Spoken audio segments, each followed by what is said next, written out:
কর্ম এবং ফল। দেখতে গেলে এই সমস্ত ব্রহ্মাণ্ড এই দুইয়ের মাঝেই স্থির হয়ে আছে। মানুষজন কর্ম করেন ভালো ফল লাভের আশায়, আর ভালো ফল লাভের আশায় উনি এটাই ভুলে যান যে উনি যে কর্ম করছেন তা কি করছেন। আমি বলেছিলাম কর্ম করুন ফলের চিন্তা না করে, কিন্তু কি কর্ম করছেন সেই বিষয়ে ভাবাটাও অত্যন্ত আবশ্যক। নয়তো অনেক সময় আমরা এমন কর্ম করে ফেলি যা না চাইতেও বিষে পরিণত হয়, যা হয়েছে দুঃশাসনের সাথে, দুর্যোধনের সাথে, গুরু দ্রোণের সাথে। একজনের মানসিকতা উচিত ছিল না, একজনের বিবেক উচিত ছিল না, আরেকজন যে পক্ষ নির্বাচন করেছিলেন সেই পক্ষ উচিত ছিল না। আর যা কিছু ওনাদের সাথে হলো, আপনার আমার আমাদের সকলের সাথে তা হতে পারে।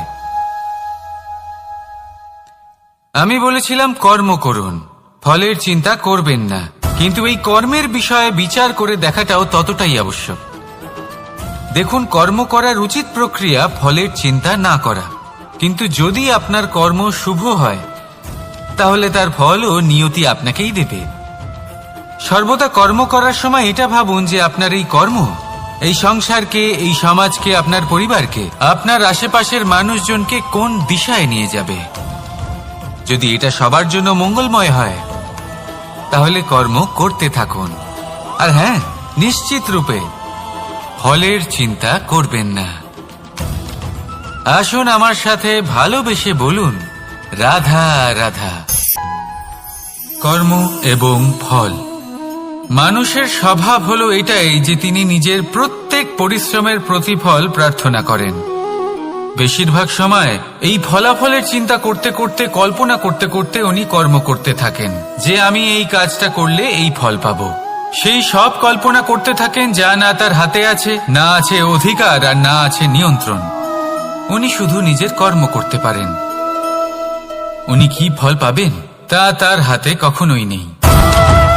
তাই আপনিও শুধুমাত্র কর্ম করতে থাকুন, ফলের চিন্তা করবেন না।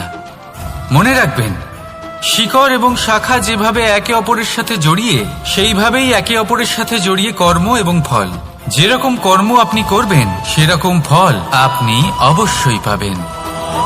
তাই এই ফলের আশায় কর্মের সময় কখনোই নষ্ট করবেন না, কারণ যে ব্যক্তি সময় নষ্ট করেন, সময় সেই ব্যক্তিকে অবশ্যই নষ্ট করে দেয়।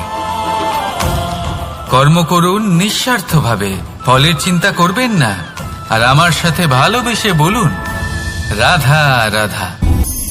পরিবর্তন এই সংসারের শাশ্বত নিয়ম। কোন রাজা নেই যিনি চিরকাল রাজা থাকেন, কোন ধনী ব্যক্তি নেই যিনি চিরকাল ধনী থাকবেন। এই সংসারে সূর্যের স্থান নেওয়ার জন্য চন্দ্রিমার আগমন ঘটে। কোন স্থান যাকে পতিত বলা হয়েছিল সেখানে মহল তৈরি হয়েছে। কোন স্থান যাকে আজ মলিন বলা হয়েছে কাল সেখানে মন্দিরও স্থাপন হতে পারে। কোন ঋতু চিরকালের জন্য থাকে না, কখনো সময় চিরকাল একরকম থাকে না। আজ যা আপনার কাছে রয়েছে কাল অন্য কারোর ছিল, আজ যে আপনার কাছে রয়েছে কাল তা অন্য কারোর কাছে চলে যাবে। আপনার সাথে কিছু থাকলে তা হলো আপনার কর্ম, কিন্তু সেই কর্মের পরিণামও আপনার নয়। আপনি শুধু কর্ম করুন, বাকি সবকিছুই পরিবর্তনশীল। কিন্তু সেই পরিবর্তনকে দেখে ভয় পাওয়ার প্রয়োজন নেই, তাকে স্বাগত জানান। যদি আপনি হাসি মুখে সেই পরিবর্তনকে স্বাগত জানান, তাহলে এই পরিবর্তনও হাসি মুখে আপনার সাথে থাকবে। আসুন আমার সাথে ভালোবেসে বলুন, রাধা রাধা। সঞ্চয়। মানুষের যখন থেকে বোধবুদ্ধি হয় সঞ্চয় করতে আরম্ভ করে দেন। সঞ্চয় করতে থাকেন ভোজনের, সঞ্চয় অর্থের, সঞ্চয় শক্তির। নিজের জন্য করেন, নিজের পরিবারের জন্য করেন, নিজের স্ত্রীর জন্য করেন, সন্তানের জন্য করেন, সন্তানের সন্তানের জন্য সঞ্চয় করেন। সঞ্চয় করার জন্য ওনার কাছে অনেক কারণ রয়েছে, কারণ উনি এটা ভাবেন যে এই সঞ্চিত শক্তির জন্য কেউ ওনার কোনো ক্ষতি করতে পারবে না। মানুষ ভুলে যান একটা গুরুত্বপূর্ণ কথা, এই সত্য, উনি এই সংসারে খালি হাতেই এসেছিলেন, আর এখান থেকে ওনাকে খালি হাতেই যেতে হবে। যা এখানকার তা এখানেই থেকে যাবে। আর যদি কিছু ওনার সাথে যায় তা হলো ওনার কর্ম, আর কিচ্ছু নয়। তাই যদি কিছু অর্জন করতে চান তাহলে শুভ কর্ম অর্জন করুন, আত্মশক্তি অর্জন করুন, কারণ পরলোকে এটাই হবে আপনার সম্পত্তি। তাহলে কি এটা আপনি অর্জন করতে চান না?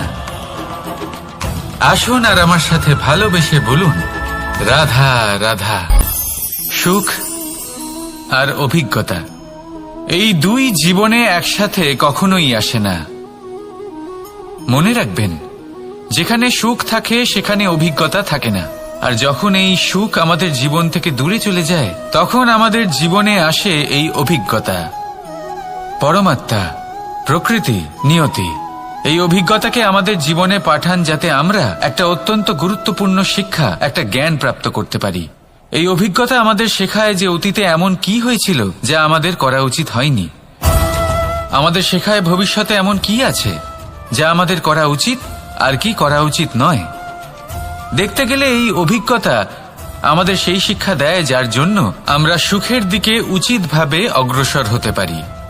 সেই জন্য জীবনে যখনই দুঃখ আসবে, দুঃখের এই সময় আসবে, তখন হতাশ হবেন না। বোঝার চেষ্টা করুন এই পরিস্থিতি কেন এসেছে, কি শিক্ষা দিতে এসেছে। যদি আপনি সেই জ্ঞান লাভ করেন, সুখের পথে অগ্রসর হন, তাও উচিত রূপে, তাহলে এই অভিজ্ঞতার উদ্দেশ্য পূরণ হয়ে যায়। তাহলে আসুন আর আমার সাথে ভালোবেসে বলুন, রাধা রাধা। শূন্যতা এমন এক অনুভূতি যা আমরা সকলে পেতে চাই। এবার এটা ভেবে দেখুন যে আমরা আমাদের প্রসন্নতার জন্য অন্য কাউকে দায়ী কেন করি। আজও এরকম কিছু করেছে, ওর জন্য আমি দুঃখী হয়ে আছি। আজও এমন কিছু করলো যার ফলে আমার মন প্রসন্ন হয়ে উঠল। না, আপনাকে স্পষ্ট করে একটা কথা বলে দিই, আপনার প্রসন্নতা না শুধু আপনার নির্বাচন, না শুধু আপনার হাতে রয়েছে, বরং আপনি নিজের প্রসন্নতাকে নিজেই আকৃষ্ট করেন। এই ফুলগুলিকে দেখুন, এই ফুল এর সুগন্ধ ছড়ায়, আর এই ফুল নিজের দিকে কীট পতঙ্গদের আকৃষ্ট করে। এবার দেখুন কীট পতঙ্গ কাদের আকৃষ্ট করে? গিরগিটি বা ব্যাঙ, এরকম কিছু প্রাণীদের। এবার এই যে ফুল, কীট পতঙ্গের জন্য এই যে ফুল, তার বিকাশ হয়, এ আরো প্রস্ফুটিত হয়, ওর বংশ আরো বৃদ্ধি পায়। তাই এর তাৎপর্য হলো সহজ, ফুল উচিত ব্যক্তিকে নিজের দিকে আকৃষ্ট করে। এবার কীট পতঙ্গের কথা বললে তারা কাদের আকৃষ্ট করে? তাদেরই যারা তাদেরই শিকার করবে, খাদ্যরূপে গ্রহণ করবে। এবার কাকে আপনি নিজের দিকে আকৃষ্ট করতে চান তার নির্বাচন আপনারই। আপনি কি প্রসন্নতাকে নিজের দিকে আকৃষ্ট করতে চান নাকি অপ্রসন্নতাকে করতে চান, তার নির্বাচন আপনারই। আপনি জীবনে যা কিছু পাবেন, সুখ, দুঃখ, আশা, নিরাশা, প্রসন্নতা, অপ্রসন্নতা, সবই হলো আপনারই নির্বাচনের পরিণাম। তাহলে সঠিক নির্বাচন করুন আর আমার সাথে ভালোবেসে বলুন, রাধা রাধা। ঘূর্ণিঝড়, যখন এই ঘূর্ণিঝড় আসে তখন প্রচন্ড বেগে হাওয়া বয়ে চলে। সেই সময় এমন কিছু বৃক্ষ আছে যা কঠিন হয়ে দৃঢ় হয়ে দাঁড়িয়ে থাকে। সেই গাছ যা 10 বছর ধরে বা সহস্র বছর ধরে দাঁড়িয়ে থাকে, তাদেরকে আপনি খুব সহজে নাড়াতে পারবেন না। কিন্তু ঘূর্ণিঝড়, এর প্রভাব এতটাই তীব্র হয়, এর হাওয়াতে এতটাই প্রবল শক্তি থাকে যে এই বৃক্ষগুলিকে উচ্ছেদ করে, সেই বৃক্ষ নষ্ট হয়ে যায়। এবার এমন কিছু বৃক্ষ থাকে যাদের কাণ্ড নমনীয় হয়, খুবই নরম হয়। সেই জন্য যখন জোরে বাতাস বয়, কোনো ঘূর্ণিঝড় আসে, তখন এই বৃক্ষগুলি ঝুঁকে যায়। আর যখন এই ঘূর্ণিঝড় চলে যায়, শান্ত হয়ে যায়, তখন ওরা আবার দাঁড়িয়ে পড়ে। এবার এটাকে আপনি কি বলবেন, কি বুঝবেন আপনি? সুযোগ সন্ধানী? না, বরং এটাই হলো প্রকৃত আদর্শ। যখন আপনার সামনে এমন কেউ থাকেন যিনি আপনার থেকে অনেক শক্তিশালী, তখন তাকে সম্মান করা আপনাকে শিখতেই হবে।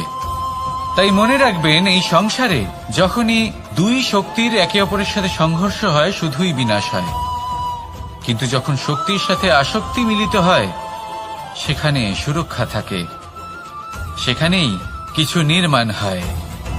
তাই আসুন আর আমার সাথে ভালোবেসে বলুন, রাধা রাধা। ভয়। আমরা ভয়ের বিষয়ে অনেক কথা বলি, ভয়ের থেকে সবসময় দূরে পালাই। কখনো ভেবে দেখেছেন আমরা এই ভয়ের সদ্ব্যবহারও কি করতে পারি না? নিশ্চিত রূপে করতেই পারি। এমন কোনো অক্ষর নেই যার দ্বারা কোনো মন্ত্র হয় না। তাই নিশ্চিত রূপে এই ভয়েরও সদ্ব্যবহার আমরা করতেই পারি। নির্ভর করছে আপনার দৃষ্টিভঙ্গির ওপর, আপনার প্রতিক্রিয়ার ওপর। ভয় যখন সামনে আসে দুটো পথ থাকে। প্রথমটা হলো ভয়ভীত হয়ে চুপচাপ পালিয়ে যাওয়া, আর দ্বিতীয় পথ সেই ভয়ের সম্মুখীন হওয়া। সেই ভয়ে ডুবে গিয়ে দেখুন এমন কি আছে যা আপনাকে পিছনে টেনে রাখছে। নিজের সাহসকে জাগিয়ে তুলুন, নিজেকে আরো শক্তিশালী বানিয়ে তুলুন, নিজেকে আরো শ্রেষ্ঠ বানিয়ে তুলুন, আর আপনার সামনে যা আছে সব প্রাপ্ত করে নিন। সেই ভয়, আপনি তার থেকে পালিয়ে যেতে চান নাকি তার সম্মুখীন হয়ে নিজেকে আরো শ্রেষ্ঠ বানাতে চান? সেই চয়ন আপনারই, প্রতিক্রিয়া আপনারই, দৃষ্টিভঙ্গি আপনারই। আসুন আর আমার সাথে ভালোবেসে বলুন, রাধা রাধা। কখনো কোনো বনে আপনি আগুন লাগতে দেখেছেন? এমন ভয়ানক আগুন লাগতে পারে সমস্ত বন জ্বালিয়ে দিতে পারে। সেখানে যে বনস্পতি পাওয়া যায়, সেখান থেকে যে ঔষধি পাওয়া যায়, সবকিছু নষ্ট হয়ে যায়। যে পশু পাখি পাওয়া যায় বেশিরভাগই নিজের প্রাণ হারিয়ে ফেলে, আর যারা বাকি থাকেন তারা নির্বাসিত হন। কিন্তু কখনো ভেবে দেখেছেন এই বনে আগুন লাগে কি করে? ছোট ছোট শুকনো পাতার কারণে, শুকনো ডালের কারণে, সেইগুলো যেগুলো কখনো গাছের অংশ ছিল।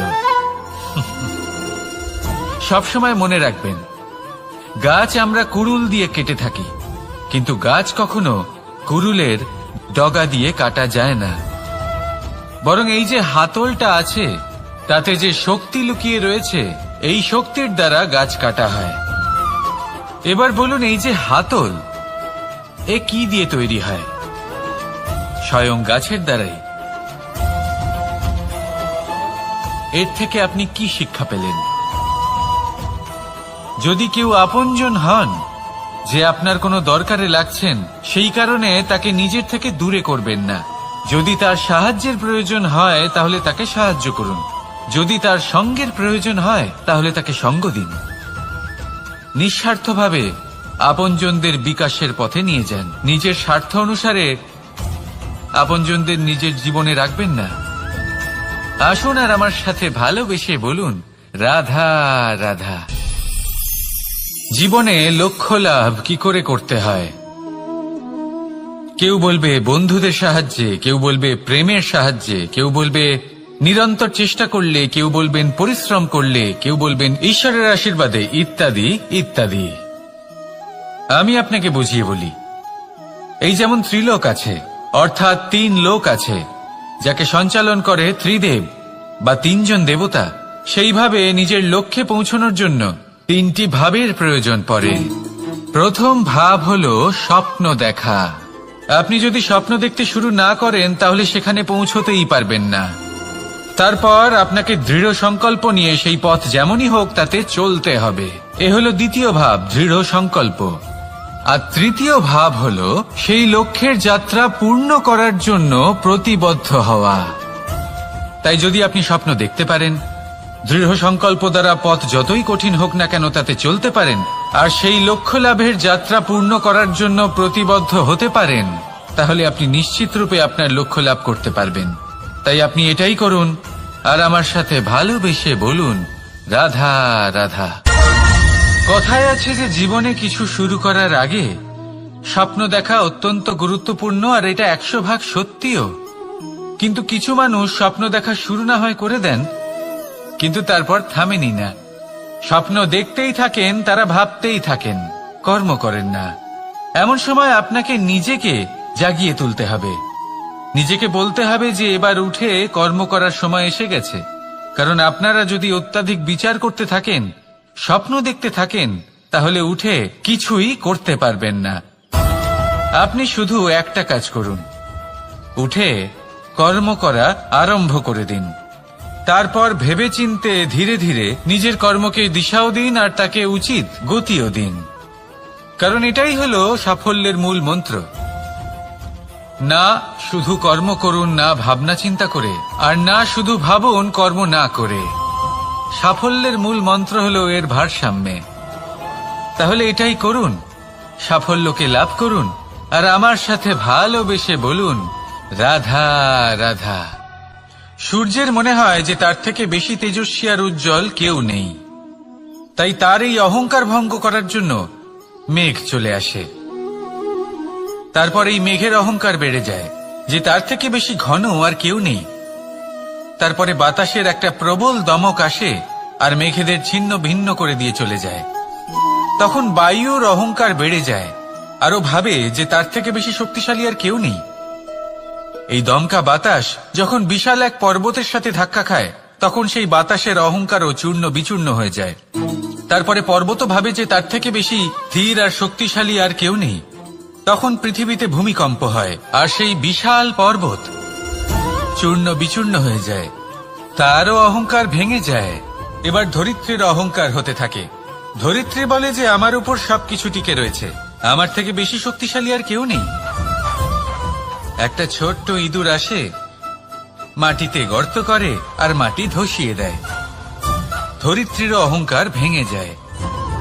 এর তাৎপর্য হলো সরল। এই সংসারে অহংকার কখনো স্থির থাকে না, এই অহংকার ভাঙবেই। এটা হলো সাংসারিক চক্র। আমাদের নিজেদের জীবনে কর্তব্য পালন করতে হবে, কর্ম করতে হবে, কিন্তু অহংকার নয়। যে ব্যক্তি এটা বুঝতে সক্ষম হন তাকে জ্ঞানী বলা হয়, আর যে মানুষ এটা বুঝতে পারেন না তিনি সারা জীবন শোধ প্রতিশোধ মান অভিমানের এই চক্রে আটকা পড়েন। এবার আপনি কি এই চক্রে আটকে থাকতে চান, নাকি জ্ঞানী হয়ে উঠতে চান? সেই চয়ন আপনারই। আসুন আর আমার সাথে ভালোবেসে বলুন রাধা রাধা।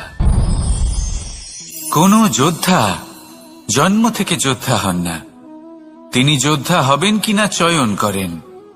তিনি যোদ্ধা হবেন বলে তখনই স্থির করেন যখন তিনি পিছু হটবেন না বলে দৃঢ় প্রতিজ্ঞ হন। যদি ওনার সামনে অশুভ কিছু হয়, তার বিরোধিতা করতে দৃঢ় প্রতিজ্ঞ হন, তবেই তিনি যোদ্ধা হতে পারেন। কেউই যোদ্ধা হয়ে এই পৃথিবীতে জন্মগ্রহণ করেন না। আপনি কি হতে চান? সেই দর্শক হতে চান যারা যুদ্ধভূমিতে বসে থেকে অন্য কারোর জয়ে উচ্ছ্বাস প্রকাশ করেন, নাকি সেই যোদ্ধা হতে চান যিনি নিজের শৌর্য দিয়ে বীরত্ব দিয়ে পরাক্রম প্রদর্শন করেন এবং যার প্রশংসা যুগ যুগ ধরে হয়ে চলে? সিদ্ধান্ত আপনারই। আসুন আর আমার সাথে ভালোবেসে বলুন রাধা রাধা। সাফল্য খুব সহজ এক শব্দ। এটা হলো সেই সব শব্দের মধ্যে অন্যতম যা মানুষ একটু বুঝলেই ভাবেন সব বুঝে ফেলেছি, আর যেই উনি বুঝতে পারেন সাফল্য কি, আজীবন সেই সাফল্যের পেছনেই ছুটতে থাকেন। এই সাফল্য হলো একটা খেলার মতো, যাতে মানুষ নিজের সমস্ত জীবন বাজি লাগিয়ে দেন। আর প্রত্যেক খেলার মতোই এরও কিছু নিয়ম রয়েছে। আর প্রাথমিক নিয়ম হলো এই সাফল্য লাভ করার জন্য সাফল্য লাভ করার স্বপ্ন আপনাকে অবশ্যই দেখতে হবে আগে। হ্যাঁ, কিন্তু শুধুমাত্র স্বপ্ন দেখলেই কিছুই হবে না। স্বপ্ন দেখুন, তারপরে আপনার নিজের নিদ্রাকে ভঙ্গ করতে হবে, দিনরাত পরিশ্রম করতে হবে, দিনরাত চেষ্টা করতে হবে, তবেই এই সাফল্য আপনার কাছে আসবে আর আপনার পদানত হবে। তাহলে স্বপ্ন দেখুন আর পরিশ্রম করে তাকে সার্থক করুন। যদি এটা করেন তবেই সাফল্য সহজেই আপনার কাছে আসবে। আর তখন মন প্রসন্ন হয়ে বলবে রাধা রাধা। সমস্যা প্রত্যেকের জীবনেই সমস্যা আসা যাওয়া করে, আর প্রত্যেক মানুষ সমস্যা আসার পর তার সমাধান খুঁজতে উঠে পড়ে লাগেন। কিন্তু যখনই সমস্যার সমাধান হয়ে যায়, আমরা সুপ্রসন্ন হয়ে যাই এবং অসাবধানও হয়ে যাই। আমাদের মনে হয় যে আমরা সম্পূর্ণরূপে সমস্যার অন্ত করেছি, কিন্তু কোথাও না কোথাও একটা ছোট্ট বীজ রয়েই যায়। আর সেই বীজ আমাদের অসাবধানতার ছত্রছায়ায় বড় হতে থাকে, আর তারপর মহা সংকট হয়ে আবার আমাদের উপর আক্রমণ করে। এই সংকট যে কোনো রূপে আসতে পারে, কোনো শত্রুর রূপেও আসতে পারে, বা কোনো মহামারীর রূপেও আসতে পারে। সেই জন্য সবসময় সাবধান থাকাই উচিত, কারণ অসাবধান হলে কি হয়, আমাদের সুরক্ষা চক্রে একটা ছেদ উৎপন্ন হয়, আর আমাদের শেষ করতে পারে এমন এক বাণ সেই ছেদ বিন্দু হয়ে আমাদের হৃদয়ে প্রবেশ করতে পারে। তাই যে কোনো সমস্যার সমাধান করুন, জয়ী হন, উৎসব পালন করুন, কিন্তু সাবধানে থাকবেন। আসুন আর আমার সাথে ভালোবেসে বলুন, রাধা রাধা। আমাদের জীবনে দুই ধরনের সম্পত্তি হয়ে থাকে, এক হলো ভৌতিক সম্পত্তি, এক হলো জৈবিক সম্পত্তি। অর্থ, সম্পদ, সুবিধে, খাদ্য এইসব ভৌতিক সম্পত্তির মধ্যে পড়ে। ব্যক্তি, মিত্র, পরিবার, আমাদের আপনজন, আত্মীয় স্বজন সব জৈবিক শ্রেণীতে পড়ে। আর প্রত্যেক মানুষের পক্ষে এই বিভাজন বোঝা অত্যন্ত আবশ্যক, কারণ মূলত আমাদের ব্যবহার দুই রকমের হয়ে থাকে। হয় আমরা ভালোবাসি বা আমরা সদ্ব্যবহার করি। আর সবথেকে বড় ভুল আমরা তখন করি যখন আমরা বুঝতেই পারি না যে ভালোবাসবো কাকে আর ব্যবহার করব কাকে। আমরা ভৌতিক সম্পত্তি ভালোবেসে ফেলি আর ব্যবহার করি জৈবিক সম্পত্তিকে, যেখানে এটা অনুচিত। জৈবিক সম্পত্তিকে ভালোবাসুন আর ভৌতিক সম্পত্তিকে ব্যবহার করুন। যেদিন আপনার মধ্যে এই বোধ জাগ্রত হবে যে কাকে ভালোবাসবেন আর কাকে ব্যবহার করবেন, সেই দিন আপনার জীবনে শুধুই শান্তি বিরাজমান হবে। আর তখন এই মন প্রসন্ন হয়ে বলবে, রাধা রাধা।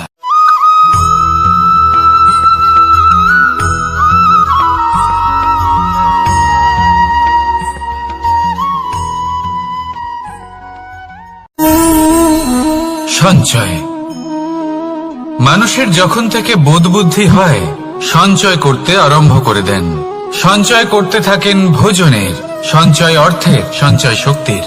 নিজের জন্য করেন, নিজের পরিবারের জন্য করেন, নিজের স্ত্রীর জন্য করেন, সন্তানের জন্য করেন, সন্তানের সন্তানের জন্য সঞ্চয় করেন। সঞ্চয় করার জন্য ওনার কাছে অনেক কারণ রয়েছে, কারণ উনি এটা ভাবেন যে এই সঞ্চিত শক্তির জন্য কেউ ওনার কোনো ক্ষতি করতে পারবে না। মানুষ ভুলে যান একটা গুরুত্বপূর্ণ কথা, এই সত্য, উনি এই সংসারে খালি হাতেই এসেছিলেন আর এখান থেকে ওনাকে খালি হাতেই যেতে হবে। যা এখানকার তা এখানেই থেকে যাবে। আর যদি কিছু ওনার সাথে যায় তা হলো ওনার কর্ম, আর কিচ্ছু নয়। তাই যদি কিছু অর্জন করতে চান তাহলে শুভ কর্ম অর্জন করুন, আত্মশক্তি অর্জন করুন, কারণ পরলোকে এটাই হবে আপনার সম্পত্তি। তাহলে কি এটা আপনি অর্জন করতে চান না? আসুন আর আমার সাথে ভালোবেসে বলুন, রাধা রাধা। সদিচ্ছা। দেখতে গেলে 3 অক্ষরে তৈরি এই শব্দ, কিন্তু সমস্ত ত্রিলোক তার উপরেই আধারিত। আপনি এই সংসারে এসেছেন, তখন অবশ্যই শ্বাস নেবেন, কিন্তু তার বদলে আপনাকে কিছু তো দিতেই হবে। আপনার উপর নির্ভর করছে আপনি কি দেবেন। কি দেবেন এই সংসারকে, এই সমাজকে, নিজের পরিবারকে, আর তার বদলে কি নেবেন? যশ নাকি অপযশ? দেখুন, এক ছিল রাবণ, যে কিনা সমুদ্র পার করল সীতাকে অপহরণ করার জন্য, আর এক ছিলেন রামচন্দ্র, যিনি সমুদ্র পার করেছিলেন, সেতু বানিয়ে গিয়েছিলেন সীতাকে ফিরিয়ে নিয়ে আসার জন্য। দুজনেই সমুদ্র পার করেছিলেন, শুধু পার্থক্য ছিল সদিচ্ছাকে বোঝার, লক্ষ্যের। অনেক মানুষের যাত্রা একরকম হতেই পারে, কিন্তু আনন্দ তখনই লাভ করবেন যখন লক্ষ্য শুভ হবে, মহান হবে। এই লক্ষ্য দিয়ে এই সংসারের কল্যাণ হবে এবং মানুষের সম্মান হবে। যদি আপনার সংকল্প উচিত হয় তাহলে আপনার লক্ষ্য উচিতই হবে, নয়তো শুধুমাত্র বিনাশ হবে। আর উচিত এটাই হবে যে বিনাশের হাত থেকে যেন নিজেকে বাঁচানো যায়, কি বলেন? তাই জীবনে যে লক্ষ্য স্থির করছেন, মনে রাখবেন তা যেন শুভ লক্ষ্য হয়। যদি এরকম হয় তাহলে আপনার যাত্রা, আপনার জীবন দুটোই শুভময় হবে। আসুন আর আমার সাথে ভালোবেসে বলুন, রাধা রাধা। সুরক্ষা। এই সুরক্ষা আসলে কি? এটা কি কোনো কবচ, নাকি কোনো সীমা? এই সুরক্ষা আসলে অন্য কিছু। আমাদের মাতা পিতা, আমাদের প্রিয়জন, আমাদের বন্ধু, এই সমাজ, আমাদের শুভাকাঙ্ক্ষী, আমাদের আত্মীয়, এনারা সবাই আমাদের জীবনে কোনো না কোনো ভাবে সুরক্ষা দিয়ে থাকেন, একটা কবচ দিয়ে থাকেন কোনো না কোনো রূপে। কিন্তু দেখতে গেলে আমাদের পরাক্রমের পথে, আমাদের বীরত্বের পথে, আমাদের সাহসের পথে এই সুরক্ষাই সবথেকে বড় বাধা হয়ে দাঁড়ায়। একবার ভেবে দেখুন, যদি আপনি কোনো সুরক্ষাই না পান, বা যদি আপনি এই সুরক্ষা ভেঙে বাইরে আসতে পারেন, তাহলে আপনার বীরত্ব চরম সীমায় পৌঁছে যায়। কেন? কারণ তখন আপনি জানেন যে এই সংসারের সম্মুখীন আমাদের নিজেদেরই হতে হবে। আপনি বুঝে যান যে শত্রুর সম্মুখীন এবার নিজের বলের দ্বারা, নিজের পরাক্রমের দ্বারা, নিজের সাহসের দ্বারা করতে হবে। আর তখন আমাদের মনের মধ্যে এই শক্তি জাগ্রত হয়। এই শক্তি অন্তরেই বসবাস করে। শুধু এটা চিনে নিতে হবে, একে জাগ্রত করতে হবে। আর এটা সুরক্ষা ভেঙে যাওয়ার পরেই সম্ভব হয়।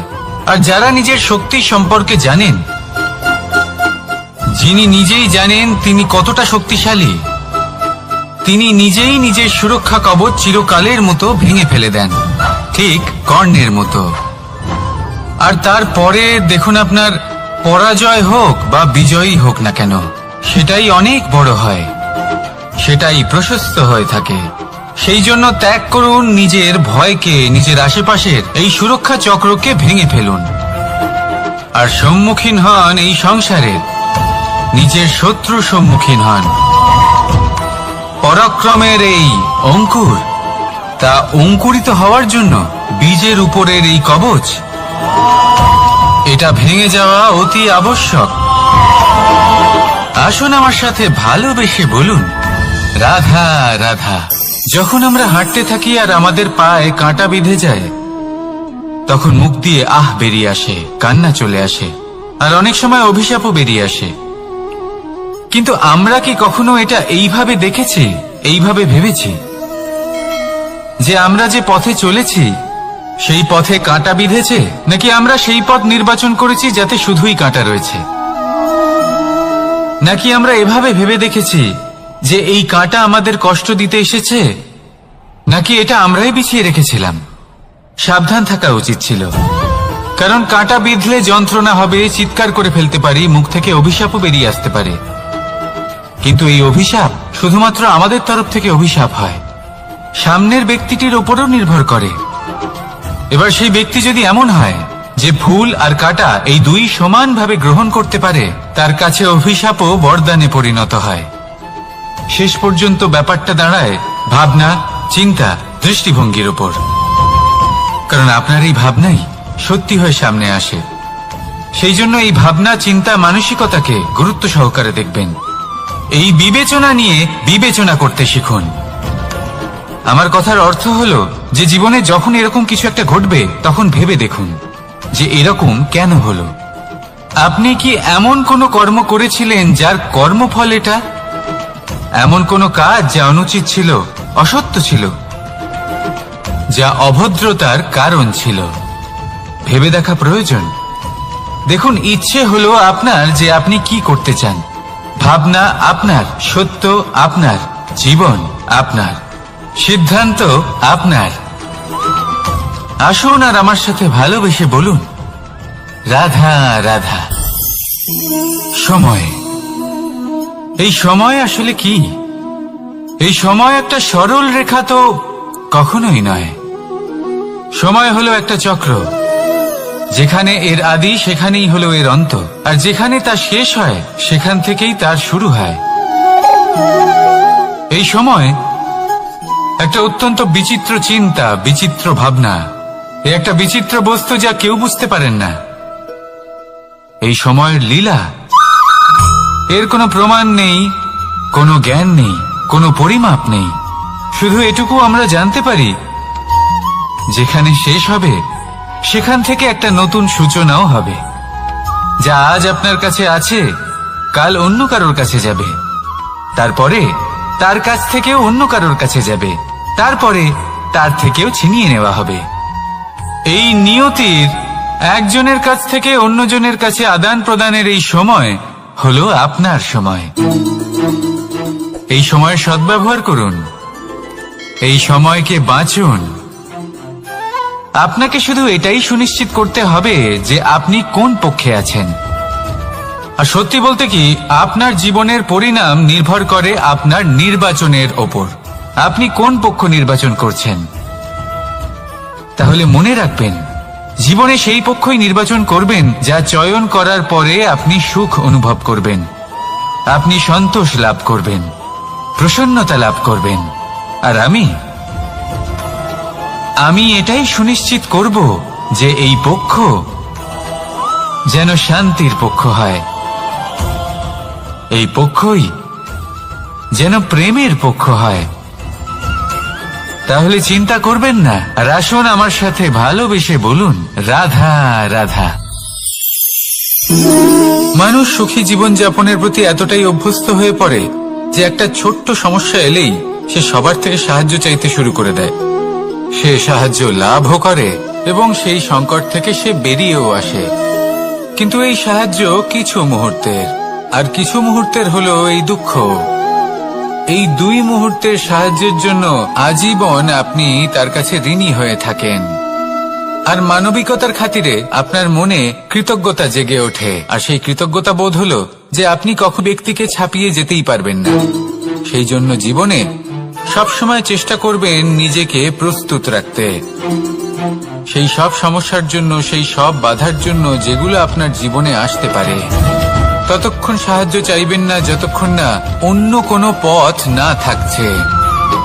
সাহায্য চাওয়া অনুচিত নয়, কিন্তু সাহায্য চাইলে এবং সাহায্য পেলে আপনি আজীবন কৃতজ্ঞ এবং ঋণী হয়ে থাকবেন।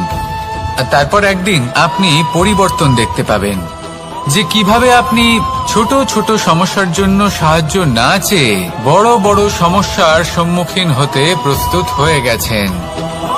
এটাই হলো সংসারের নীতি। এটাই পালন করুন আর আমার সাথে ভালোবেসে বলুন, রাধা রাধা। আপনি কখনো কাউকে পর্বতে আরোহণ করতে দেখেছেন? বা আপনি কখনো নিজে কোনো পর্বতে আরোহণ করেছেন? করে থাকলে আপনি এই বিষয়ে অবশ্যই জানবেন যে যখন আমরা শিখরের দিকে এগোই, ওপরের দিকে এগিয়ে চলি, তখন আমাদের একটু ঝুঁকে পথ চলতে হয়। তখনই আমরা সেই পর্বত আরোহণ করতে পারি। কিন্তু যে ব্যক্তি নিচের দিকে ফিরে আসছেন তিনি কিন্তু ঝুঁকে চলেন না, তিনি দৃঢ়ভাবে সোজা হয়ে নিচে নামেন। এই ভারসাম্য বজায় রাখার এই খেলাতে সংসারের একটা সার লুকিয়ে রয়েছে। যদি আপনিও জীবনে উঁচুতে উঠতে চান, শিখরে পৌঁছতে চান, তাহলে আপনাকেও নত হয়ে বিনম্র হয়ে সামনে এগোতে হবে। সেখানে যদি আপনি বুক চিতিয়ে উদ্ধতভাবে অহংকার বোধ নিয়ে চলতে থাকেন, সেখান থেকেই আপনাকে নিচে নামতে হবে। কোনো ব্যক্তি তার বিনম্র স্বভাব দেখেই বোঝা যায় যে সেই ব্যক্তি সাফল্যের শিখর দেশে আরোহণ করছে নাকি নিচে তথা খাদের দিকে যাত্রা করছে। তাই সবসময় বিনম্র থাকুন, শ্রেষ্ঠ কর্ম করুন, পরিশ্রম করুন আর আমার সাথে ভালোবেসে বলুন, রাধা রাধা। আমাদের জীবনে আমরা যখনই এমন কোনো মানুষের সাথে পরিচিত হই যে বয়সে, পদে এবং আর্থিক দিক থেকে আমাদের থেকে পিছিয়ে, তখন আমরা সবাই খুব হীন নজরে তাদের দিকে দেখি। মনেই করি না যে সেই ব্যক্তির নিজস্ব একটা অস্তিত্ব রয়েছে, তার নিজেরও একটা মাহাত্ম্য রয়েছে। আমাদের মনেই হয় না যে আমাদের সামনে দাঁড়িয়ে থাকার যোগ্যতা আছে তাদের। চলুন আপনাকে একটা প্রশ্ন করি, শূন্যের নিজস্ব মূল্য কোথায়? আপনি বলবেন কিছুই না। শূন্যের আবার নিজস্ব মূল্য কোথায়? কিন্তু যখন এই শূন্যই কোনো সংখ্যার সাথে এসে যুক্ত হয়ে যায়, কোনো অঙ্কের সাথে এসে যুক্ত হয়ে যায়, তখন তার মূল্য অনেক গুণ বৃদ্ধি পায়। অর্থাৎ এই শূন্যের মূল্য অবশ্যই আছে। আর আমাদের জীবনেও এমন কিছু ব্যক্তি থাকেন, তাদের দেখে মনে হয় যে এদের কোনো মূল্যই নেই, কিন্তু যখন এই ব্যক্তি কারোর সাথে এসে জুড়ে যান তখন তার মূল্য সেই ব্যক্তির বৃদ্ধি ঘটায়। এই সংসারে এমন কোনো ব্যক্তি নেই যার কোনো মূল্য নেই। যদি আমরা ধনুকের কথা বলি তাহলে তার জন্য একটি দড়ির প্রয়োজন হয় যেটি প্রত্যঞ্চা হিসেবে ব্যবহৃত হয়। যদি প্রত্যঞ্চা না থাকে তাহলে ধনুকের কোনো মূল্যই থাকে না। যদি প্রত্যঞ্চা না থাকে তাহলে ধনুকের অস্তিত্ব অসম্পূর্ণ থেকে যায়। এই সংসারে যে কোনো ব্যক্তি হোক বা যে কোনো বস্তু হোক, প্রত্যেকের নিজস্ব একটি মূল্য আছে। তার সম্মান করুন, সামনে অগ্রসর হন, আর আমার সাথে ভালোবেসে বলুন রাধা রাধা। কর্ম এবং ফল। মানুষের স্বভাব হলো এটাই যে তিনি নিজের প্রত্যেক পরিশ্রমের প্রতিফল প্রার্থনা করেন। বেশিরভাগ সময় এই ফলাফলের চিন্তা করতে করতে, কল্পনা করতে করতে উনি কর্ম করতে থাকেন যে আমি এই কাজটা করলে এই ফল পাবো। সেই সব কল্পনা করতে থাকেন যা না তার হাতে আছে, না আছে অধিকার, আর না আছে নিয়ন্ত্রণ। উনি শুধু নিজের কর্ম করতে পারেন। উনি কি ফল পাবেন তা তার হাতে কখনোই নেই। তাই আপনিও শুধুমাত্র কর্ম করতে থাকুন, ফলের চিন্তা করবেন না। মনে রাখবেন, শিকড় এবং শাখা যেভাবে একে অপরের সাথে জড়িয়ে, সেইভাবেই একে অপরের সাথে জড়িয়ে কর্ম এবং ফল। যেরকম কর্ম আপনি করবেন সেরকম ফল আপনি অবশ্যই পাবেন। তাই এই ফলের আশায় কর্মের সময় কখনোই নষ্ট করবেন না, কারণ যে ব্যক্তি সময় নষ্ট করেন, সময় সেই ব্যক্তিকে অবশ্যই নষ্ট করে দেয়। কর্ম করুন নিঃস্বার্থভাবে, ফলের চিন্তা করবেন না, আর আমার সাথে ভালোবেসে বলুন রাধা রাধা। কর্ম এবং ফল। দেখতে গেলে এই সমস্ত ব্রহ্মাণ্ড এই দুইয়ের মাঝেই স্থির হয়ে আছে। মানুষজন কর্ম করেন ভালো ফল লাভের আশায়, আর ভালো ফল লাভের আশায় উনি এটাই ভুলে যান যে উনি যে কর্ম করছেন তা কি করছেন। আমি বলেছিলাম কর্ম করুন ফলের চিন্তা না করে, কিন্তু কি কর্ম করছেন সেই বিষয়ে ভাবাটাও অত্যন্ত আবশ্যক। নয়তো অনেক সময় আমরা এমন কর্ম করে ফেলি যা না চাইতেও বিষে পরিণত হয়। যা হয়েছে দুঃশাসনের সাথে, দুর্যোধনের সাথে, গুরু দ্রোণের সাথে। একজনের মানসিকতা উচিত ছিল না, একজনের বিবেক উচিত ছিল না, আরেকজন যে পক্ষ নির্বাচন করেছিলেন সেই পক্ষ উচিত ছিল না। আর যা কিছু ওনাদের সাথে হলো, আপনার, আমার, আমাদের সকলের সাথে তা হতে পারে। আমি বলেছিলাম কর্ম করুন, ফলের চিন্তা করবেন না, কিন্তু এই কর্মের বিষয়ে বিচার করে দেখাটাও ততটাই আবশ্যক। দেখুন, কর্ম করার উচিত প্রক্রিয়া ফলের চিন্তা না করা, কিন্তু যদি আপনার কর্ম শুভ হয় তাহলে তার ফলও নিয়তি আপনাকেই দেবে। সর্বদা কর্ম করার সময় এটা ভাবুন যে আপনার এই কর্ম এই সংসারকে, এই সমাজকে, আপনার পরিবারকে, আপনার আশেপাশের মানুষজনকে কোন দিশে যাবে। যদি এটা সবার জন্য মঙ্গলময় হয় তাহলে কর্ম করতে থাকুন। আর হ্যাঁ, নিশ্চিত রূপে ফলের চিন্তা করবেন না। আসুন আমার সাথে ভালোবেসে বলুন রাধা রাধা। বটবৃক্ষের বীজ সর্ষের দানার থেকেও ছোট হয়, কিন্তু যখন তা নিজের রূপ ধারণ করে তখন তা বিশাল বৃক্ষের আকার ধারণ করে, যা সহস্র বছর ধরে বেঁচে থাকে, ছায়া প্রদান করে, পাখিদের আশ্রয় প্রদান করে, আর দেয় পথচারীদের বিশ্রাম করার স্থান। কেন? কারণ সেই ছোট বীজ তা মাটির ভেতরে গিয়ে নিজের খোলস ত্যাগ করে। অন্ধকারে থাকে সে, যতই আলো আসুক না কেন, যতই বর্ষা আসুক না কেন, সব সহ্য করে। আর তারপরে একটা চারা গাছ অঙ্কুরিত হয়, তারপর ধীর গতিতে একটা বিশাল বৃক্ষতে পরিণত হয়। দেখুন, জীবনে কঠিন সময় আসে, এই জন্য নয় যে আপনি হার মেনে নেবেন, এই জন্য আসে যাতে আপনি ভবিষ্যৎ নির্মাণের জন্য নিজেকে তৈরি করতে পারেন। যদি কঠিন সময়ে আপনি ওই বীজের মতো দৃঢ় হয়ে থাকতে পারেন, তাহলে আপনিও একদিন সেই বিশাল বৃক্ষের মতো নিজের অস্তিত্ব গড়ে তুলতে পারবেন, যা সহস্র বছর পর্যন্ত মনে রাখা হবে। আসুন আমার সাথে ভালোবেসে বলুন রাধা।